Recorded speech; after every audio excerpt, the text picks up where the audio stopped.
Welcome to the Integrated Schools Podcast. I'm Andrew, a white dad from Denver. And I'm Val, a black mom from North Carolina. And this is The First, one family's desegregation story. Val, we are going back to 1963 to Petersburg, Virginia today to tell a story that hasn't really been told much. Yeah, I want to call our guests today living legends because the courage, the determination, the intentionality for Black folks to choose to send their children to all-white schools in the 1960s as a method of integrating their communities is legendary behavior. Yeah. Shout out to Dr. Jen Jeffrey, who brought us this story, connected us with our guest today, Dr. Sandra Mitchell. Dr. Mitchell integrated her school in 1963 in the 4th grade, along with 5 other Black girls. And it's a story that didn't really generate a whole lot of press coverage at the time, that hasn't really been written about much since then. But Dr. Mitchell was willing to come on and tell us her story. Absolutely. And we believe that these stories should be told. So we want to encourage listeners. These stories matter. So even if they feel like small family stories, these are the stories that we continue to want and need to hear so that people know that everyday decisions that we make will make a difference.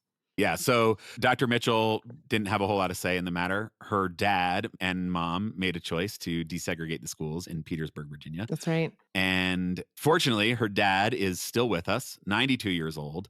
And Dr. Mitchell was able to record a conversation with him.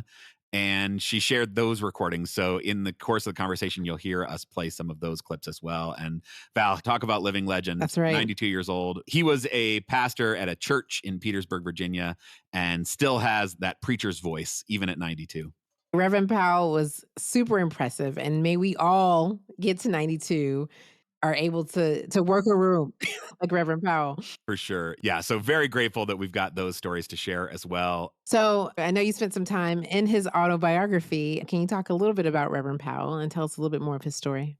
Yes. So I had to dig deep and found a book has not been in print for some time now, but was able to find a used copy, From Morning Till Evening, the autobiography of Grady W. Powell Sr., which told Dr. Mitchell's father's story.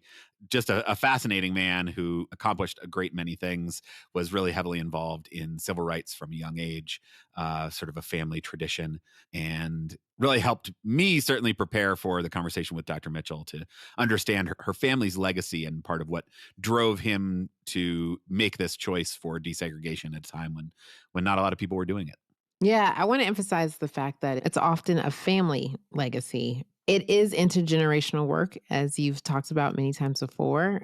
We both have parents, grandparents, ancestors who engaged in the same work. And so it feels like it's part of the family business.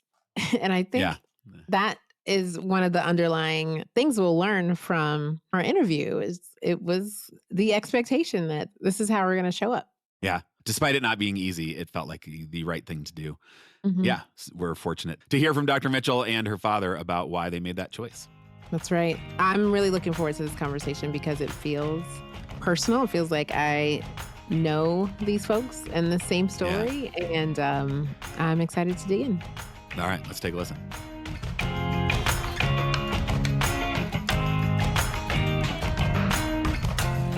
I'm Sandra Powell Mitchell. I worked for the University of Virginia, taught for, I think, 6 years at UVA, just in the principal preparation program. Yeah. But before that, I spent 40 years in K-12 education in a place called Fauquier County. I stayed in the same school division for 40 years. Wow. I went from teacher, and when I left, I was the associate superintendent for instruction there. It's amazing. You were teaching English, right? Mm-hmm. I taught in they didn't call it middle school in those days, called it junior high. And I taught there for a couple of years, and then I went to high school. And you're a whole family of educators, right? Your mother was a teacher and a university professor. Your aunts, great aunts, and grandmother. Yeah, matter of fact, I have a picture of 6 great aunts that were in whatever was the Black newspaper in Richmond. They were all teachers at that time. So lots of educators in my family. And I think I've always wanted to be a teacher. Though I didn't know it. My siblings, I'm the oldest of 5. My mother told me I always would sit them down and teach them. And then my parents had a lot of books, and I would catalog all the books like it was a library. Oh. And I do remember that. You know, stories, they tell you stories later in your life, and you find out, oh, I did that. I guess that was a trait. So Yeah. And I enjoyed teaching. Always a teacher. Always a teacher. Education was always in you, sort of the family business, but part of what probably led you into this career that has been focused on education and on teaching educators was your own schooling experience. Take us back to elementary school. You started out at Westview Elementary School, which was an all-Black elementary school. What memories do you have of Westview, and what was that school like? This is second and third grade. I don't remember much about the schooling. I do remember my teachers. They happened to be members of my father's church, Mrs. Brown and Mrs. Daughtery. So I remember them. I'll just tell you a story. My name is spelled Sandra. It's pronounced Sandra. And one of my teachers told me my name was Sandra. And I happened to tell my mother, and my mother went to my teacher's home. Oh, wow. To tell her what my name was. Yep. I tell that story to my students when we're talking about equity and diversity and things. I have a case study about names. When a teacher wanted to name a child, her name was Sarah E., I believe it was, and she wanted to call her Sarah. And the parent never corrected the teacher. And some of it has to do with that parent's power. And I talked about that this is a power thing. When you refuse to call somebody by the name that they wish to be called, or at least you don't try. Right. So I tell them this story that my mother had power. Right. She was a first lady of a fairly large church, she was a professor, all of that. She had no problem telling my teacher how my name should be pronounced. Right. So it's really the only memory that's real permanent of. I think it's because I've had to tell that story so often. But it was overall, it was a good school. You felt like the teachers were good, the building. It was a relatively new building, right? Yeah. The school that I was in was new. Right. It was in a fairly new subdivision of Petersburg, Virginia at that time. It was in the Black subdivision. They had built it for the Black students. So facilities were nice, but we never had new textbooks. We had used textbooks there. But other than that, it was a great. I need to say, for me, it was a great school, because I would imagine other people's experiences might have been different, who didn't have some of the privileges that I did. Right. But there were strong Black teachers who were part of the community. Oh, absolutely. Well respected and regarded, even if they occasionally needed a scolding about name pronunciation. But you still, despite all of that, going into fourth grade in 1963, your parents decided to send you to the amazingly, unsurprisingly named Stonewall Jackson Elementary School, all-white elementary school at the time. Let's talk a little bit about your dad, Reverend Grady Powell Sr., quite an accomplished man, 92 years old now, still with very strong opinions, as it seems like he's probably had for his whole life. He went to a Rosenwald school and seemed to have always had a real respect for the power of words, for the power of language. Thought it was important that people express themselves concisely and using language appropriately. Probably drilled that into you all from a young age. Probably too much so. Language was very important in my family. And my mother was an English teacher too. So subject, verb agreement, all of these things.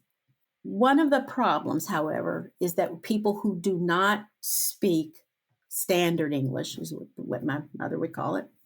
There's another prejudice in our world that if you don't speak standard English, therefore you are stupid. Right. And it's not true. There has been some reciprocal kind of teaching with my father, because he, so-and-so doesn't speak standard English, but they have something to say and something to add. So that's been a source of conversation. It's beautiful. The family job is teaching, but also learning. The fact that he is still all these years in, willing to learn. He was always interested in civil rights. I guess his father, your grandfather, was the first Black man to register to vote since Reconstruction. In Brunswick County, yeah. That's amazing. And your dad rode in the white section of a bus across state lines at one point to try to test the laws. Yeah, they were testing the laws for the NAACP.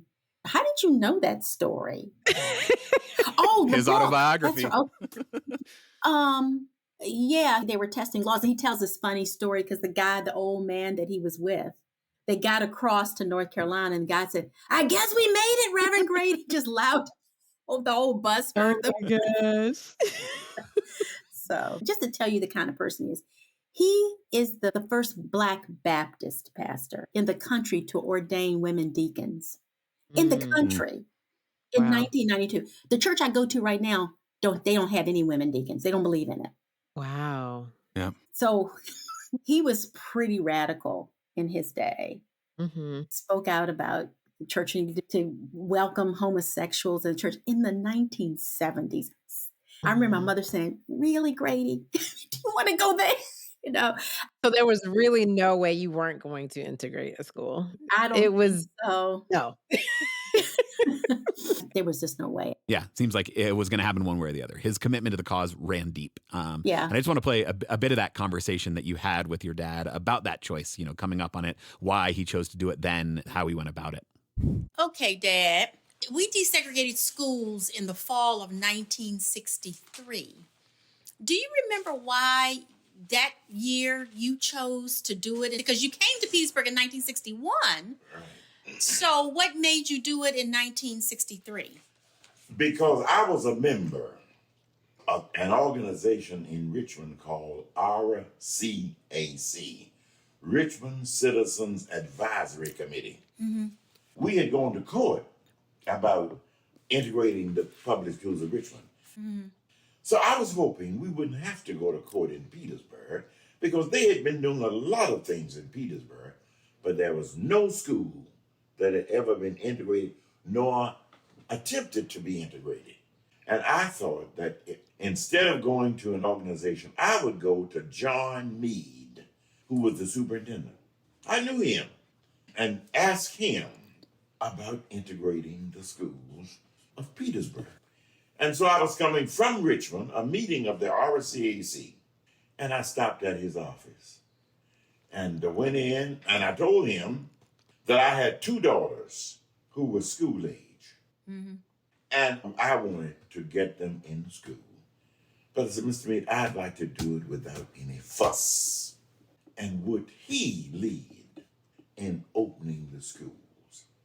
And he was very kind. And he said, Reverend Powell, I have a school board I have to present everything to.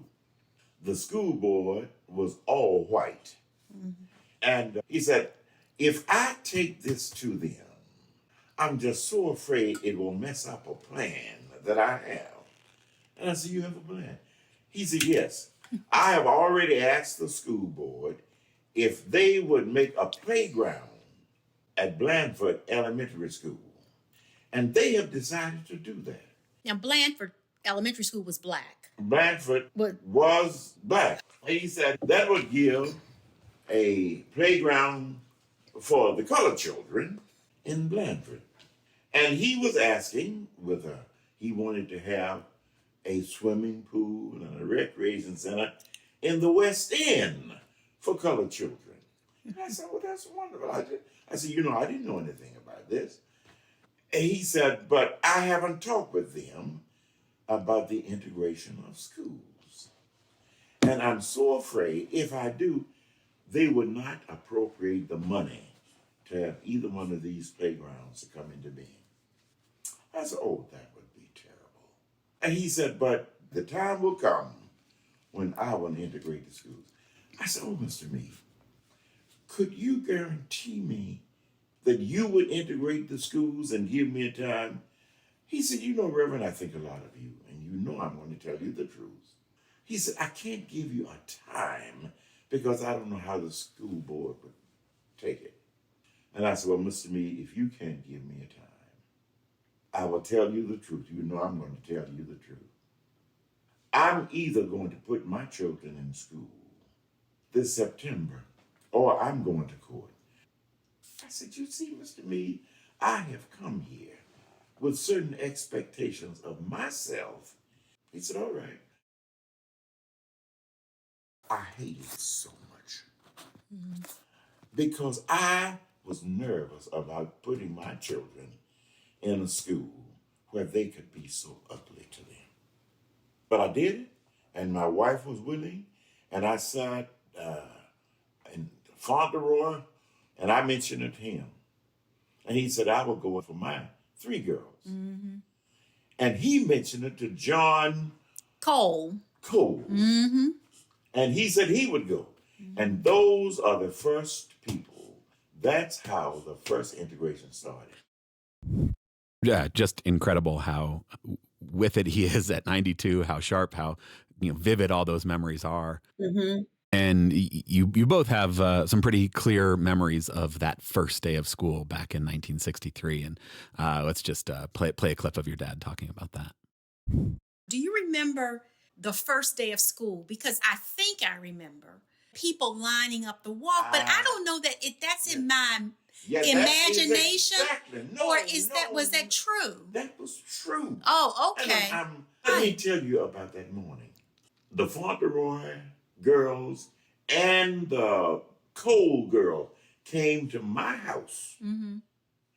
And I took those children in my car. First day. You know I'm nervous, but I didn't want to show it. Mm-hmm. I remember driving down Dunlop Street, going up Wilcox Street, turning right, going down West Street.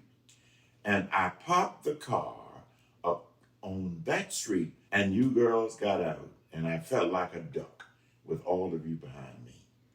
And there was a bank of adults from the steps to the street on both sides. And I've got to take them, just little girls. I am very, very under tension. And as I was walking, I made about 4 or 5 steps. A man came out from the crowd. And so, Reverend Powell, I said, yes. I didn't know what to do. He said, I just want to say it quietly. And he said, I'm glad what you're doing, very quiet. Mm-hmm. Quiet.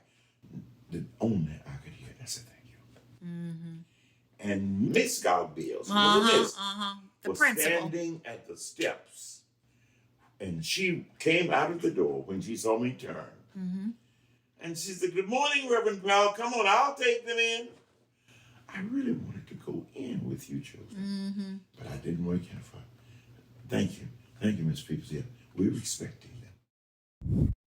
So you did it. The 6 of you get into the school largely without incident. What was it like once you got in the building?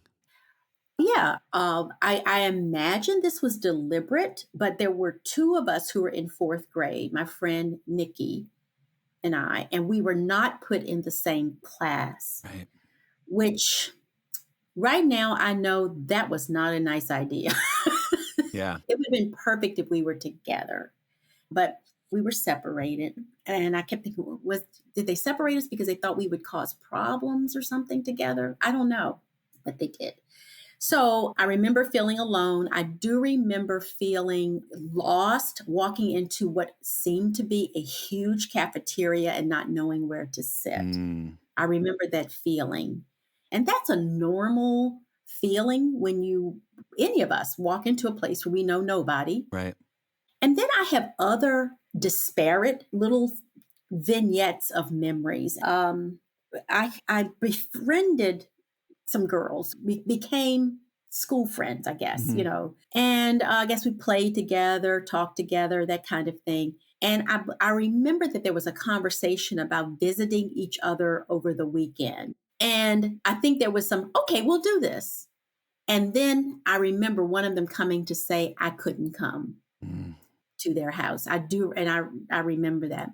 I don't know how I felt, but I must not have felt pretty good because here it is. This many over 60 some years later, and I remember that. Yeah. Another incident, I remember we were studying Virginia history, and we were at chapter 6, and it was about slavery. And I told my mother I didn't want to go to school the next day. I remember that vividly, but I didn't tell her why. I just remember a sense of being either embarrassed or people would look at me or that kind of thing. And it did happen. Telling my mother I didn't want to go to school did not work. I went. Right. Never works. Never works. So I just remember it was painful. Yeah. I just remember it being painful. And right now, as I listen to some of the criticisms of lessons about equity or other things in classrooms even today, And there's conversation that you're making the white kids feel bad about learning about some of these hard things. Some reactions to that is, well, our kids have always felt bad, but I just understand. There is some kind of disruption about that when you feel that way. And it really has to do with the way the teacher treats it. The teacher kind of treated me like I just wasn't there. The particular teacher that I had that year, this is the fourth grade year, was not a particularly good teacher in her handling of discipline. I just remember there was not a lot of control. I just never felt I was safe with her. Not the kids, nobody hit me. And they said things, they called me names, things like that. But that was quiet. It wasn't any kind of disruptive kind of thing. But I never really felt safe with her, that she was a protector of me. I just remember that very vividly. Yeah. And then questioning, they said that the slaves were happy because they were given clothes and food. And I remember having some kind of cognitive dissonance about that. This can't be right, So that time where you said, Mom, I don't want to go to school, and it didn't work. But how often did you have conversations with your parents about what you were experiencing at your new school? And what were they like? I don't remember any. And you asked your dad about that. So let's take a listen to his recollections of the conversations you all had.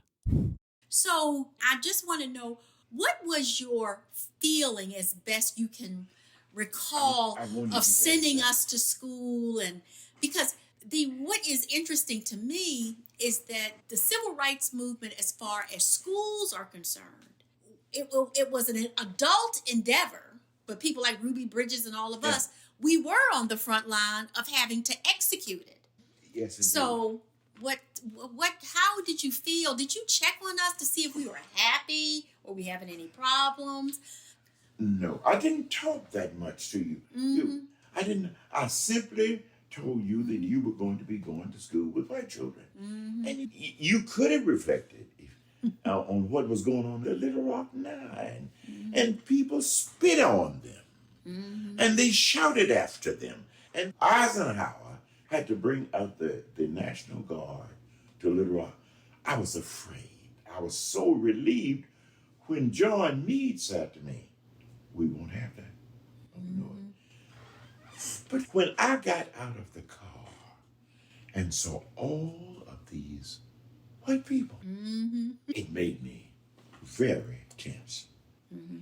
Because I guess reflecting in my mind that someone could start fighting me, or fighting my children. And I thought, I wouldn't even tell Bertie this. I thought, Lord, if my children went up there and got killed, I couldn't ever forgive myself. So in a time that I should have felt so bold, I felt, Lord, am I doing the right thing? These are my children. And that's the difference in going to a meeting and talking about integrating Senator Drugstore. That's what RCAC had done. That was very different than school because it was an adult lesson. And so it was just a great mixture of thought. So I thought about that many times. I've had mixed feelings about that. Did I do the right thing? And as I reflect back on it, thank God I did. I think I did the right thing and put my children on the line. So I couldn't just put myself on the line. Oh, such a powerful story, and that feeling of tension of, right, like I need to be so committed to this movement that I'm willing to not just put myself on the line, but my kids on the line. It's really incredible. So it sounds like your recollection that there weren't a lot of conversations was correct, but it wasn't like he wasn't involved or engaged or around. Is that right? Yeah. What I did learn, and I kind of knew this, my dad was there all the time. Because he was a minister, his schedule was his own, and he was a busy pastor. But he took us all to school, and he became the president of the PTA. Wild. He inserted himself. Right. So it could be that he knew how we were. I don't know this. Is it that if they brought it up, it would bother us? But you know how if you mention something to a child, like, How's your foot? yeah, Oh, Now that you look, mention all it, of a it's broken. sudden, Yeah. yeah, it starts hurting, you know? Right. Or, are they bothering you? Yeah. And it may have been a kind of the way my parents parented. They Yeah. were not helicopter kinds of parents. So I wish I did have some more colorful questions about the deep conversations we had. I just don't remember any. Yeah. So definitely not helicopter parents, but it's not like your dad was absent. He was certainly deeply involved in the community, really committed to getting involved. He talks about just showing up at the Petersburg Ministerial Union meeting, which was a gathering of all the white faith leaders from the town that he saw was happening. And he just walked in, said like, hey, I'm just going to show up. And then, you know, he had a personal relationship with the superintendent, so he could go have this conversation that it sounds like was a respectful and effective conversation, even if they didn't necessarily start out seeing eye to eye. Talk a little bit about that, like the power of relationships, of being in community, of getting to know people. I mean, he's the pastor of a church in town. He's obviously going to get invested in the community, but that role of, you know, sort of investment in relationships and community. Yeah, I think that when you're going to do something that's radical and difficult, you do have to form some relationships with people. And trust is a function of lots of things, of competence and respect and empathy. And it's also a function of time. You know, you come to trust people over time when you realize they're not going to let you down, and their word is bond, and trust comes along with that. So, and I don't know that there was a real trust, because I don't think he had been there long enough with Mr. Mead, but I think that there was a level of respect, and some of it was the way my father spoke. The other thing about change and when you're doing things like this is really knowing that sweet spot between push hard, but also know the degree to which you will push. One thing I never asked my father, because I don't know that he would have done this. Why didn't you advocate for Nikki and for me to be in the same classroom? That's one thing I know would have been better for both of us. It either never occurred to him, or it could be he had pushed just hard enough. As far as he felt he could. You know could. what I mean? You know, okay, I'm going to push to get my kids in the door. I'm not going to push to tell you what to do with them once they get there. I mean, you have to keep them safe, of course. So I think a level of doing this kind of work has to also do with you push. Yeah. But you have to know the degree to which to push. Right. Studying the history, it always felt very strategic, to your point, around understanding the landscape and the people and the culture enough to know the right time to take the next step so that we're not losing ground. And I think it takes all types of people for the social change, right? You're going to have folks who are like, let's Burn go. it all down right now. Right? Yeah. Right. And I think you need that, in addition to needing people who are, let's figure out strategically how to get the progress that we want so that it is lasting and that it's not just a flash in the pan. Yeah. So you had to learn how to push hard, because that was the goal. Right. But how to do it so that it would be successful. Right. So sometimes you have to be pragmatic. So I have spent my retirement years going through the things I regretted that I didn't go fast enough. Oh, no. You're not the only one running this race. You're not. Yeah, I know. So I think about, I should have, you know. And then there's some things I'm happy the way they turned out. But yeah, there's like a constant tension, because you can imagine the world that we want, and we're a long ways from it.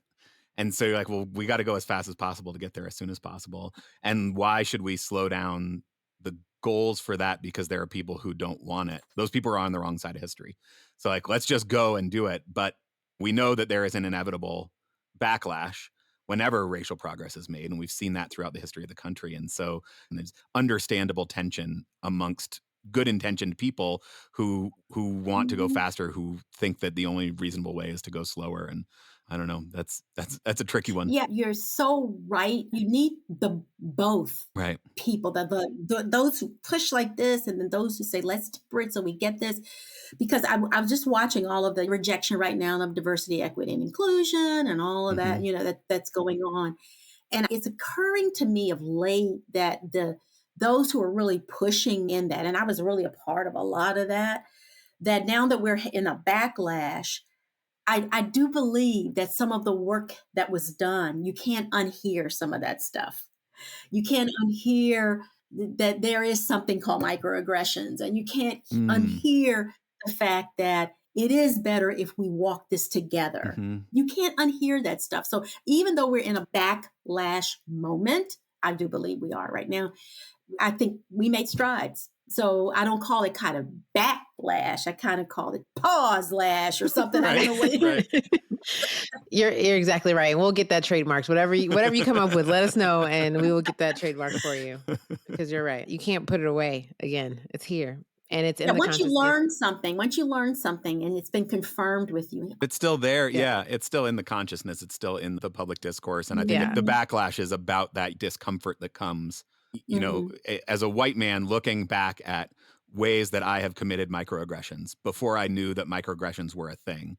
The initial reaction is like, ooh, that doesn't feel good. I want to not talk about this. Or I want to reject it, or I want to pretend that this is not a thing. But I do think without pushing really hard and kind of the status quo will always reassert itself. White supremacy will always find a way to say, all right, you can have this little bit. Maybe we've changed the language. Maybe we've changed the mechanisms, but we're going to revert to this process of racial hierarchy, this process of white supremacy. And that's going to be the status quo. And so if people aren't constantly pushing those boundaries, as Dr. King said, the moral arc of the universe is long but bends towards justice, but it doesn't bend by itself. It requires people to bend it towards justice. Exactly. And I think we all have to be listening too, because even the backlash can be helpful to learn some things from.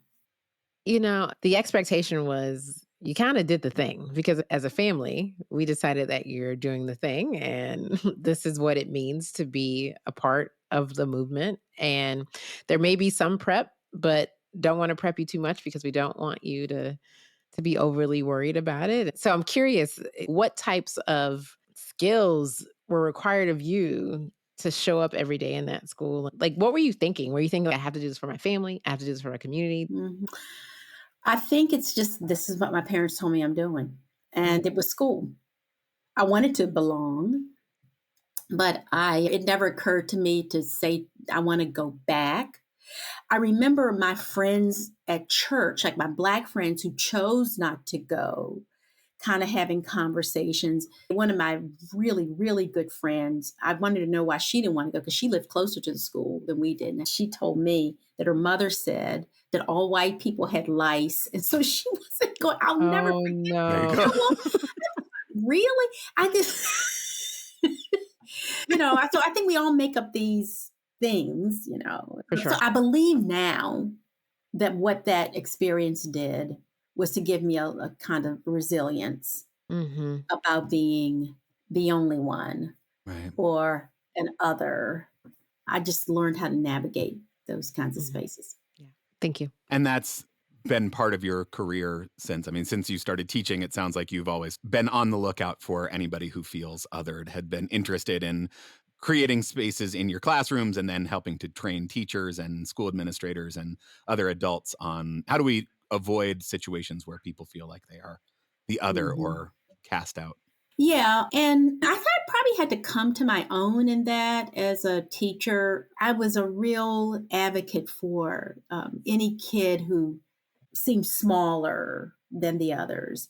I have a real affinity for kids who stutter because it's so hard for them to express what their voices are. I just have this thing. Every time I think about it, it makes me cry. And I don't know that experience had anything to do with it, or I'm hoping it's just the person that I am, because I'm a person of faith and all that, that goes with that. Yeah. No, I'm just curious about how you think your life would have been different had you stayed at your all-Black school. You mean if my father had made right? It wasn't your choice. Right. So right. I can't even see him being a different person. I will say this. I have watched some of my nieces and nephews and others who have stayed in spaces where everybody is like them. And they have had some problems coming into spaces when they've had to work with people who are different. One of my just dearest nephews had this great job at a drugstore, and somehow he just kept feeling he was not up to the challenge. And he was. Mm, Mm-hmm. But in his head, I think the world had taught him that he could not be as good as this other world that was there. right. So, in answer to your question, I do wonder, would it have narrowed my scope about what I could do and what I couldn't do? I don't know. But others tell me, like my husband, I married someone who was from Petersburg. He was a part of the desegregation thing a few years later. He says today that he believed the Black teachers took better care of him, that he was kind of demeaned a bit in his classes. Yep. So when you ask, would it have been better? I don't know. Right. Yeah. There are many people who believe that the Black community lost something from in segregated schools, but I don't know. I just think the process of desegregation integration did not value what the Black community could bring to the experience. Right. So Yes. they were summarily moved out. No one ever thought to bring the Black teachers to Stonewall Jackson Right. Elementary School, which would have been much better for me. Right. Based on your work as a leader of principals and administrators, Mhm. what do you think the impact of bringing Black educators in that space along with Black students? What do you think integrating Black teachers would have done for true integration during that time? Everything. Yeah. Mhm. Yeah. I just cannot tell you. I have she calls me her mother, and I call her my heart daughter or something, but she lives in Raleigh, North Carolina right now. She's in her 50s. So this is a long time. She tells people I was her teacher, but I never taught her. Mm. But here's the story she told at my retirement. She saw me standing in front of my classroom, and she said, I saw a person who looked like me. And I remember that day she came up to me and introduced herself. And we became close through the years. And she texted me just this morning. Yeah. I was there to see her new baby, all of these other kinds of things, because she saw somebody who looked like her. Mm. She was never in your class. Never. You never were actually technically her teacher, but just that power of you being in the same building was enough. In the building. So I think it makes such a big difference. I think having diversity within the teaching ranks, and I'm just not talking about Black teachers, but I'm talking about all kinds of differences. Right. All of that is so important for kids to see. And we're not trying to twist their minds or change them in any way. That's just not it. It's just this exposure to difference is really what the world is about. And I believe kids have a hard time making it if they cannot navigate difference. Right. Because difference and change is the place where we can stumble in life. Right. Something jars you and just say, this is not the way my life was supposed to go, or something like that. And getting to know different people is part of that. Yeah, that's so beautifully said, because I think those are also the moments with possibility for growth, with possibility for learning new things, with possibility for expanding your horizons, if you can embrace the change, embrace the difference, embrace the unexpected that comes along. Those are the places where you actually grow the most, where your worldview broadens the most. And that's true for all kids, right? All kids need experience with difference. White kids need it, Black kids need it, brown kids need it, LGBTQIA, disabled, like everybody needs that exposure to difference in order to broaden the people who we think of as the people who we think of as being part of our community. Mm-hmm. Because we become desensitized, and then our empathy decreases when we believe that this experience is kind of an other and it really doesn't affect me. I mean, I can't carry the weight of the world, but because they're not here and I can't see them and all that, I need to care about them. And it's a natural human thing to have our blind spots about people. It is a natural thing also to care more about those who are in our circle versus those who are outside of our circle. But we can't let that drive the way we treat other people. What we don't do in our world is we stop at the blind spot. We stop at our prejudice. We stop. All of us have it, right? But we stop and we don't go further. You have to act against your own biases. You have to act against your own feelings. Right. My experience had something to do with that. Oh yeah, for sure. And I think like you said, you can't get caught up in feeling bad about having those thoughts, because I think that's where the walls go up. Particularly, I think for white folks, even who care about social justice, who want a more racially just world, if we get lost in feelings of guilt, if we get lost in feelings of, oh my God, I just had this thought, that's a terrible thought to have, I'm just going to shut down because I don't want to address the fact that I just had that thought, then there's no possibility to move forward. Right. Or if you have the thought, you think, oh, I had that thought and I'm a bad person and therefore I'm just a bad person. And okay, I'm just going to be a bad person. Right. I'm going to operate in all the bad circles and I'm going to vote for all the bad people because they're all bad like me. Yes, we all have this little evil thing that wants to other people, but you don't have to act upon that. Yeah. You just have to try a little bit harder. Right. And how worthwhile that effort is. Because if you do, you end up with a more diverse teaching staff. You end up with, your kids in more diverse spaces where they have the opportunity to expand their horizons, to see the world in a bigger way. Right. The research really shows that when children are surrounded by differences, the education, the learning is better, period. Right. For everybody. Yeah. You got some fires to go through. Yeah. And I think those fires are part of what makes it better, because you have learned how to go through those fires, to address your biases, to move past them, to see more, to expand your horizons. Like all of that feels worth it. At least for Andrew and I, and certainly our young people. Yeah, for sure. It's good. I saw you quoted somewhere, you used to tell your students when you were, teaching English, that life makes no sense. It's kind of messy. The reasons we have story in literature is it helps us take this messy life and put it in an order so we can understand it. And I think that the story of you and the 5 other Black girls integrating Petersburg schools is not a story that has been told, in part because of the ways that your dad and the superintendent tried to keep it low key, to not make a lot of drama out of it. And yet it was an important piece of the history of the country, a history of racial progress in this country. Not always easy. 2 steps forward, 1 step back, pause lash along the way. And yet it is an important story that I think certainly helps me make sense out of kind of our messy country, our messy history, the messy ways that we have gone about racial justice in this country. And I'm just wondering, as you look back on all the choices that your parents made for you, the choices that you've made, the ways that you have been shaped by that. Looking ahead, you're now mostly retired, have kind of paid your dues, and are handing off to the next generation of people thinking about this work. What do you hope that we will take from your story? What do you hope that the stories that get told, 50 or 60 years from now, in what ways will they be different because of telling your own story here? That's a big question. I have wondered about the 6 of us who went. Did that experience propel us to be the women that we are? I'm the educator. Nikki is an accountant. She went to Duke. All the others are lawyers. Oh, wow. Including my sister. And successful ones. Did that have anything to do? Or were we selected for this project because we were a certain kind of student? We were all good students.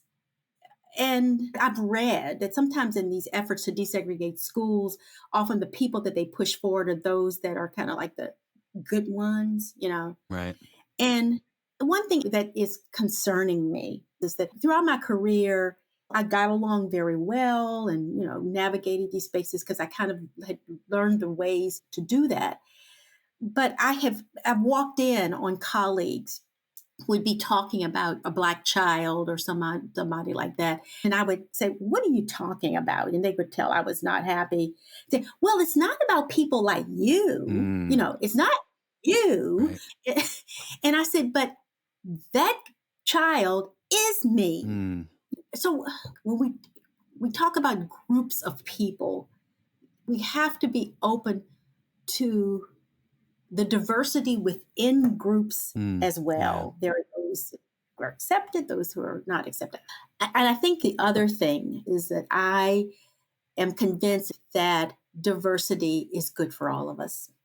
It is good for my white brothers and sisters, my Jewish brothers and sisters, my Asian brothers and sisters, the Black brothers. We will do better in our lives. We will be better emotionally. We will learn to survive. All other things, if we can learn to navigate spaces where there is difference. That's beautiful. So grateful for you being willing to come and tell your story and share with us. And it's an important piece and has not been told. Thanks for coming on. Well, thanks for all you do. I just didn't even know this was a thing. I mean, honestly. Yeah. And I'm just so glad as parents that you have taken this on, because it's the only way anything's going to happen. It starts with you. Starts with all of us. That's right. All right. Thank you, Dr. Mitchell. Well, thank you for having me.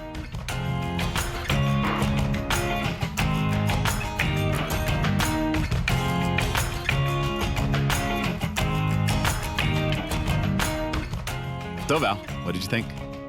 So immediately, as I'm listening to this father-daughter duo, the first thing that came up for me was this framework around cultural wealth. And it was developed by Dr. TJ Yoso. And Dr. Yoso talks about community cultural wealth and how we leverage it, right? And so what I recognized in the moves that Reverend Powell and his wife made in making this decision about how we desegregated schools, they used all of the community capital that they had established, right? All of the relationships that they had established. And so I was really captivated by his first approach, like going to the superintendent and saying, hey, Yeah. I'd like to have this done.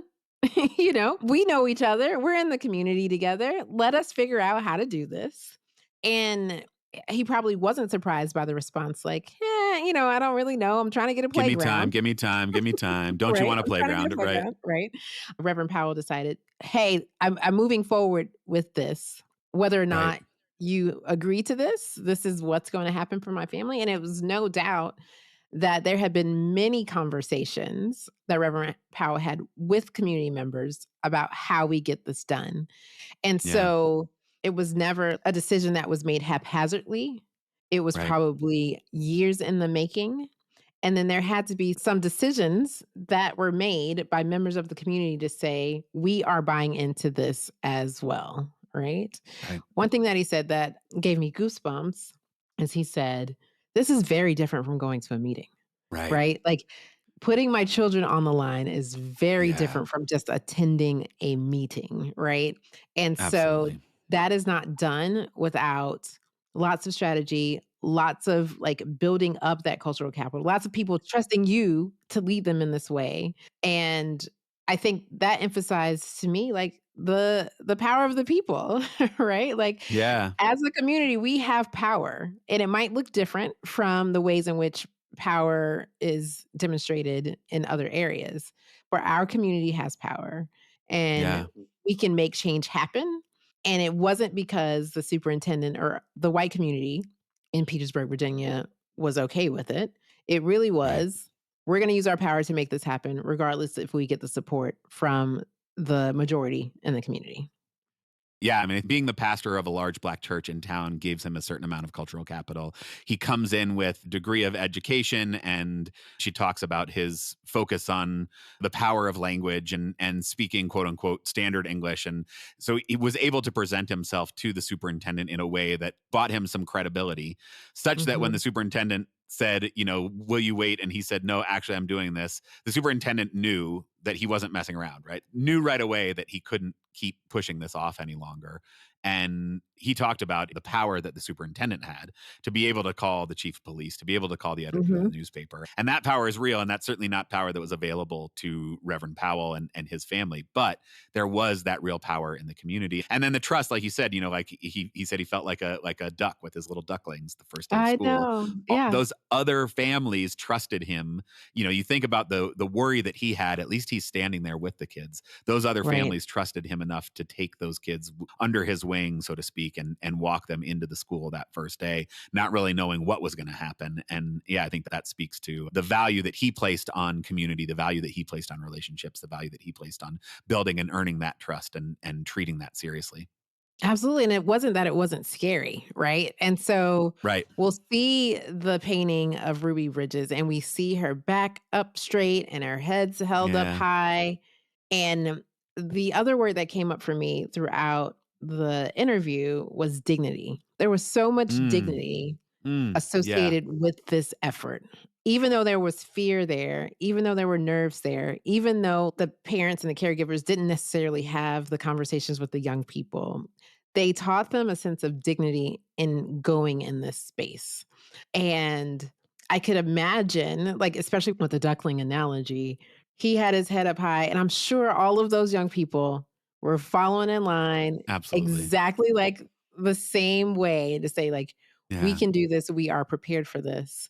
Yeah, I just imagine, like, such a sense of dignity that even though this is difficult, even though I'm afraid, even though I'm nervous, even though I'm worried every single day that my kid is in this school, and I'm afraid that violence will Yeah. be enacted upon them, this is still absolutely worth it. Not only for my dignity today, but for the dignity of my children and our collective dignity. Yeah. Yeah, and I think there's something powerful in the leading by example, which speaks to this idea, like you mentioned, of the difference between going to a meeting and talking about integrating versus actually putting Mhm. yourself and your family on the line. He said, in that time that I should have felt so bold, I felt, Mm. Lord, am I doing the right thing? Mhm. It is this bold choice, and the outward impression of it was bold enough that the superintendent knew he wasn't kidding, knew that he was going Mhm. to actually do this, and that was what he's representing. But inside, he's still feeling this, Lord, is this the right thing? Is this actually what Absolutely. I should be doing? Many of the parents who made those decisions for their children have passed on. And so that's why I Yeah, think this is such a gift to hear from a parent who made this decision for their child. So, like, I don't have my grandfather here anymore, so I can't ask him, like, "What did you feel when you were making this yeah, decision?" And so to hear his voice and to say, like, "I questioned whether or not this is the right thing," and to know that we are still making these same kind of choices. Like, is this the right, right thing to yeah, put my kid in this school? In Reverend Powell and Dr. Mitchell's case, it wasn't a selfish decision. Like, are they going to get the best resources? right, And I think that's kind of where we find ourselves positioned, in this day and time. hmm, Like, will they have the best resources? It was really about what is the best for our collective community. And it wasn't just about the Black and brown people in that community. It was really about how do we create a world in which we want to live. And that I can't thank him enough for making that very difficult decision yeah. and then sharing his feelings about it with us. Then Dr. Mitchell being willing to tell her side of it. It's complex, right? There is nuance in all of this. You asked her, like, would her life have been better had he not made that choice? And she doesn't know, right? Like, it Mhm. is complicated. There were things that she got from that gave her a sense of resilience, that gave her a exposure to the world, that broadened her horizons, that are really important. And, like her husband said, she probably missed out on Black teachers that really cared for her and really Right, nurtured her. And she right, probably missed out on some of the community things. It was not an unequivocal good. I think her whole story really pushes back on the kind of stereotypical version of desegregation stories we often hear, right? It was not about access to a better school. It was not right. about access to better teachers. It was not about getting out of the poor, rundown, terrible Black school in order to get a good education. It was about doing what was right for her community, what was right for the Yeah. country. And it wasn't unequivocally good either, right? There were challenges that Yep. came with it. There was friends who she couldn't have play dates with, which she still, from both of them, just like the visceral feelings that are still here, Yeah. whatever, 60 years later, was just so evident in hearing both of them tell these stories, that these things that happened so far in the past are still so with them, not just intellectually but also emotionally, so with them in their hearts, because it was a lot. It was challenging. Yeah. It was scary. W One thing that stood out to me was when she mentioned that she never felt safe with her teacher, Yeah. right? Not that she experienced abuse from students, but she also didn't feel safe there. She didn't feel like her teacher would protect her. And so, as an educator through and through, like, thinking about our own power to make children feel safe in school, especially when they are the only one, especially when they're doing something brave or courageous, like being their Yeah. authentic selves, how big of a responsibility it is to make sure that they feel safe, that they have an ally in the classroom. Right. I've said in the past, especially with teachers in these instances, you are the literal adult in the room. Right. And so this should be your burden, and it should not be placed on a fourth grader who's doing what her family decided that she and her sister would have to do as part of their contribution. That feeling safe, I think, is really important, because I think what frustrates me, Andrew, if I can be honest, when we are encouraging our white and privileged parents to go on a tour, check out another school, go to your neighborhood school, I think there is an assumption that Black and brown folks haven't felt nervous or afraid, or whether or not they're making the right decision, or that they might be sacrificing their children for a greater good. And what I want to lovingly tell people is, no, we've been here, right? We have met you halfway on the bridge, just meet us halfway on the bridge, right? Like, we can both make movements toward each other in this effort, right? One particular group of people should not be carrying the burden because another one feels like, this is too scary, uncomfortable, makes me too nervous. What about my children and their safety? Well, I also care about my children's safety. I'm also nervous that they're getting the right thing, right?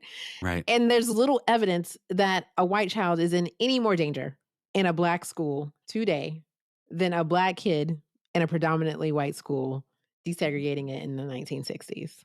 Oh, I would say there's lots of evidence that white kid is far better off, right? There is no white kid at a school whose teachers are spitting on them. There is no white kid at an all Black school who is getting Coke bottles thrown at them by the community on their way into the school. For sure, that white kid in an all Black school is in a far better position than even Dr. Mitchell was as a fourth grader going into her school, where there was very little drama. You're 100% right. Black folks have come far further than half of the bridge, right? And it's understandable, right? Like, it's your kids. It's terrifying to think about doing something with them that is, countercultural, that is not the norm, that feels like it is going against all the messaging you get about what it means to be a good parent.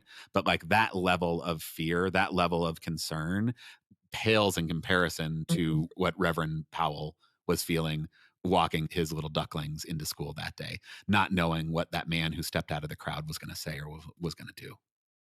Thank you, Andrew. I'm glad we're friends. Yeah. Me too. There was so much struggle in their story. It took so much courage, like you said, when we started They Are Living Legends. And I know Dr. Mitchell was wondering about the costs and the benefits that went along with it. But I think, with sort of a generational lens, I take so much hope from their story. You talked about Dr. Mitchell not feeling safe, right? Like, she said, I never felt like my teacher was a protector of me. And that was hard for her, obviously. She's still sitting with that all these years later. And yet, what she was able to do with that was channel that into a career that spanned 40 years of being the protector for other kids, right? Of finding kids, even who never were in her class, but just saw her in the building and felt protected by her and felt like they belonged. And she was always on the lookout for the small kid, the stutterer, the kids who didn't feel like they had a place, and making them belong. And what a gift that was to countless students who, she knows a couple of them. She was just texting with one of those kids the morning that we talked to her, but also all the other kids who she didn't even know that she played that role for. And that is the generational impact of this very brave decision that her dad made and her mom made back in 1963. That was not easy, that had real costs to it. But the impact of it left her with this beautiful way of viewing her experience and the things that it taught her. And I want to just play this tiny clip that we didn't get to use in the actual episode of one of her conversations with her dad, because I just think it really speaks to that. So this is one thing that I think is a little different, because often the Black school, what was left is more degraded and all of that. And that was not the case. I think this was just about the fact that we will be better if we all learn together from the beginning. Okay. And Sandra, that is living in communities. That is living in communities. That is, she names very clearly that when we're not living in community, we're desensitized to each other. We lose that sense of empathy and connection. And it has been totally worth it. Right. Whew, this was a good one, Val. Really glad we got to dig into this. So grateful to Dr. Mitchell and Reverend Dr. I believe he has both, actually. So Reverend Dr. Grady Powell, just so grateful that they were willing to come on and tell this story. And grateful to you listeners for tuning in and letting us know what you think. So we'd love to hear your thoughts on this episode. Send us a voice memo, speakpipe.com/integrated schools. Go to the website, integratedschools.org, and click the leave us a voicemail button or record a voice memo on your phone and email it to us, podcast@integratedschools.org. We would love to hear what you think. That's right. And you may have heard an increased amount of passion in this particular episode. I told you in the intro, it felt kind of personal. And so I hope that you feel passionate about these conversations as well, and that you don't keep it to yourself. Like, this conversation was made better because I shared it with my friend Andrew. So we encourage you to listen, share it with others, talk to others about it. It's how we keep the conversation going. Yeah. And to keep the conversation going, we need your support. So head on over to patreon.com/integrated schools. We would be grateful for a few bucks every month to help us keep these conversations going. Also, you all know that we are on people's radars for being award winning, and we want to keep up that trend. So if you listen, make sure you leave a rating or review. We prefer high ratings if you like that. That's right. Because that gets us into the algorithms for other people to find us. This was a really great conversation, Val. As always, I'm grateful to be in it with you as I try to know better and do better. Until next time.